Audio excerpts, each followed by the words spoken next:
is asked by Gran Mueller. Why is Salvador Perez not a top 5 catcher? You want to go first on this one, or you want me to go first?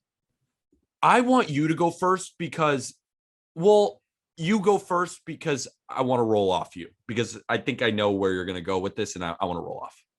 Okay. I'm curious to see if you're right about where I'm going to go with this, but let me start with the actual name of the position, which is catcher. I understand that it's really awesome that he hit 48 home runs, and I don't want to take anything away from his power production. I mean, he really had an awesome year. He hit a lot of home runs, but he is quite literally not only the worst catcher in baseball defensively, he is one of the worst defensive catchers we've seen to play this many games over the last year and a half. And I can point to framing, which you can just go to Baseball Savant and check out, which he's in the 8th percentile. And I don't want to bash Salvador Perez, but we're trying to be like actually provide context to catcher value. And catcher value here, Baseball Prospectus is my favorite site to be able to synthesize kind of what a catcher is doing defensively. They have 2 stats that are very solid. One is called strikes above average, which is essentially framing as well. So if you don't like the Baseball Savant 8th percentile, he is 108 out of 116 catchers in called strikes above average, which is actually I'm going to say that's worse than the 8th percentile, right? This is the one that really gets me. That's definitely worse. I don't know the math, but it sounds awful. Mike, is it on the other side of it? Whatever. Fielding runs above average, which takes everything from blocking to throwing runners out to framing, all things inclusive. Of the qualified catchers, there were 84 qualified catchers in baseball for this statistic for Baseball Prospectus. Salvador Perez ranked 84th. 84 out of 84 with negative 13.3 fielding runs above average. The next worst, the second worst, the 83rd in baseball was negative 10. So he was 3.3 worse than the second worst. I know I'm going really long here, but now I got to go to the offense. 48 home runs. Freaking sweet. Awesome. I love it. It's really fun to see guys launch bombs. Awesome. 316 on base percentage though.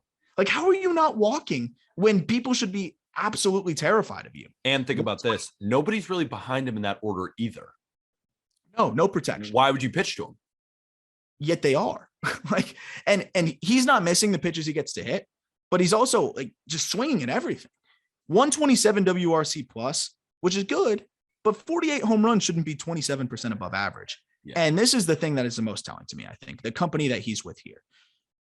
Of the players with 500 plate appearances, these are the only guys who had a lower walk rate than Salvador Perez. Tim Anderson, who's just a contact guy. Jose Iglesias, you can tell me what he is. Isaiah Kiner-Falefa, you can tell me what kind of player he is. Kyle Farmer, what kind of player is he? These are all bat-to-ball contact guys, scrappy, won't strike out, and just kind of just be annoying. And then Salvador Perez. That's not a group he should be in. And the 48 home runs is great, but a 316 on base isn't going to play. And when you're a terrible defender, what are we talking about here? It doesn't make him a top 5 catcher because he rakes. At that point, he's so bad defensively that you might as well put Vlad Guerrero Jr. back there and say, oh, he's the number 1 catcher in baseball. Because guess what? Vladdy Jr. would rank 85th out of 85. And Salvi would move up to still 84, but just not be the worst. He'd be second to worst. So what are we talking about here? That's where I thought you were going to go. And you're right. Like, there's nothing that you said that was incorrect, but let me play the other side for a second. Please. Do you think it's hard to catch Jackson Kowar and Chris Bubich and Daniel Lynch? All of these Royals guys we talked about in the last episode about how Omar Narvaez is the best pitch framer in baseball. Yeah. How lucky is it for Omar to be able to just plug back that backdoor cutter? It's probably the best thing ever. He probably gets a ton of that. So then I think to myself, well, context.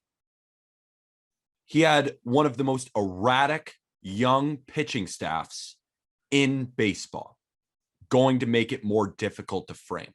And then I look, he's still got an excellent arm behind the plate. Now, is that as important as framing? Not even really that close, but it still matters. He's a good blocker of the baseball. That's an eye test thing, really. I don't have the stats to back it up. He just looks athletic back there. He's a leader. He's been there before. He set the home run record. But the framing is telling. I don't know if he's a top 5 catcher because I go through it. I like Will Smith better. I like JT Realmuto better. Yep. I like Yasmani Grandal better. I mean, would you not go? You said Will Smith yet? Will Smith. I like Will Smith better. That's the thing, is that I know that Salvador Perez had a terrible defensive season in terms of the framing metrics, and that's the truth. And just defense in general, though, like the overall grade was bad. Like I agree, like was bad. Been a great blocker, but where is he messing up here? Because these numbers take in like every pitch ever from the year. So it's like, where is he going wrong? I can't tell you exactly, but to be 84th out of 84, I think definitely he has some of the most erratic pitchers in baseball. And I believe the Royals were 6th in all of baseball in walks. And I'm sure their starting pitchers were even worse than that. And yeah, that doesn't make it easy, but I just can't believe how far he has fallen from grace defensively. I still think he's awesome. But again, like defense is so important. It might be even more important. It is more important. There's a reason why most catchers can't hit, because the focus is defense. And he's really bad at the most important. He's the worst at the most important thing at the position. And even if you don't want to argue that it's the most important thing, it's at least 50-50.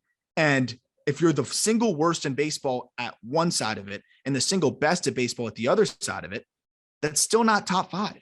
And that's just kind of where I reside there. So what I'm going to do is I am going to go on Fangraphs right now, and I'm going to look at a list. My Fangraphs is now all slow. Also, the problem with Fangraphs is, why is it so slow? Because they've got like 30 bajillion statistics and numbers for 30 bajillion players. Like they've got your Yankees Dominican Summer League guy that is already starting to get hype, and they've got like his batted ball data. Yeah, it's like impossible. It's I do love the site, but God, it just like it shouldn't have to shut down my whole computer. But let's get back to it. We both agree Yasmani Grandal is better. We both agree that Buster Posey is better. That's 2.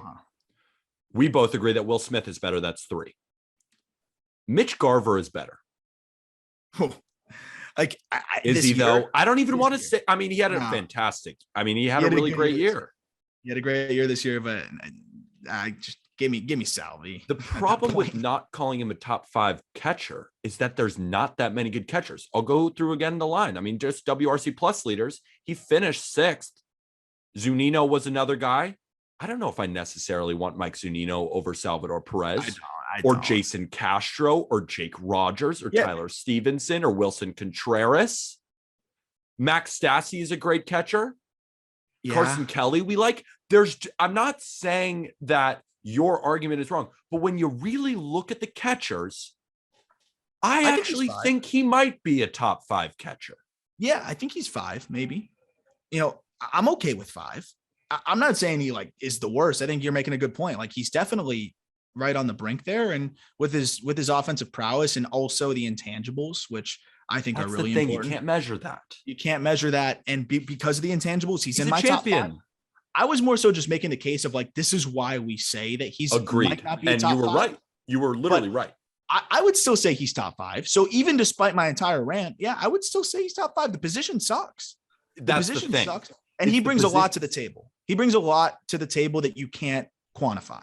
And I am willing to value that. We agree. He's near top 5, at least. On the edge. People call him not top 10 are insane. Yeah, you can